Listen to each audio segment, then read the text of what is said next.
ជីវិតខ្ញុំគ្មានអីទេនៅតែនៅផ្ទះតនេះរងថ្ងៃហ្នឹងគឺមានអីក្រៅពីងូតទឹកហើយលាបឡេខ្លុំដេកតែប៉ុណ្ណា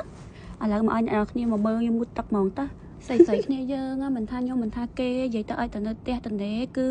អ្វីដែលយកដាក់មុខគេគឺថែរក្សាសម្ផស្សនឹងហ្មងគឺយើងត្រូវស្អាតខ្លួនឯងនិយាយទៅត្រូវស្រឡាញ់ខ្លួនឯងឲ្យច្រើនមិនថាអ្នកទាំងអស់គ្នារវល់យ៉ាងណាក៏ដោយនិយាយទៅគឺត្រូវតែឆ្លៀតចំណាយពេលសម្រាប់ខ្លួនឯងដើម្បី take care ខ្លួន take care សម្រស់ take care ស្បែកខ្លួនស្បែកមុខដើម្បីស្អាតផ្គាប់ចិត្តខ្លួនឯងក៏មិនមែនដើម្បីស្អាតដើម្បីអ្នកណាទាំងអស់គឺសម្រាប់ខ្លួនឯងហើយកាត់ហ្មងមកដល់កន្លែងដែលខ្ញុំត្រូវលាបឡេហើយអ្នកទាំងអស់គ្នាគឺមកខ្ញុំងូតទឹកជូតខ្លួនឲ្យស្អាតអស់ហើយអញ្ចឹងឡេដែលខ្ញុំប្រើជាប្រចាំថ្ងៃគឺឡេ Alexa ហើយមិនបាច់ឆ្ងល់ទេរឿងមីជង្គង់ខ្ញុំហ្នឹងគឺជាប់ហ្នឹងគឺគ្មានថ្ងៃបាត់ទេគឺមានតែឡើងរីករាលដាលទៅ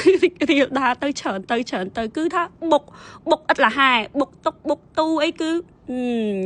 ស្លោតតែម្ដងសម្រាប់ឡេ Alexa អត្ថប្រយោជន៍គឺជួយឲ្យស្បែកសភ្លឺថ្លាកាត់បន្ថយស្នាមរលាកហើយនឹងស្នាមរបៀបខ្មៅអ៊ុតអីហ្នឹងណាអ្នកនរគ្នាបានល្អមានសារធាតុប្រឆាំងអុកស៊ីដៃជួយដល់សំណើមធ្វើឲ្យស្បែកទន់មានសារធាតុដែលជួយបង្កើនភាពស្រស់ស្អាតរបស់ស្បែកជួយកាត់បន្ថយស្នាមជីវជ្រួញធ្វើឲ្យស្បែកមានរូបរាងក្មេងជួយកែលម្អសំណើមហើយធ្វើឲ្យស្បែករឹងមាំល្អចំពោះស្បែកដែលមានស្នាមជីវជ្រួញហើយនឹងស្បែកដែលខ្សោយ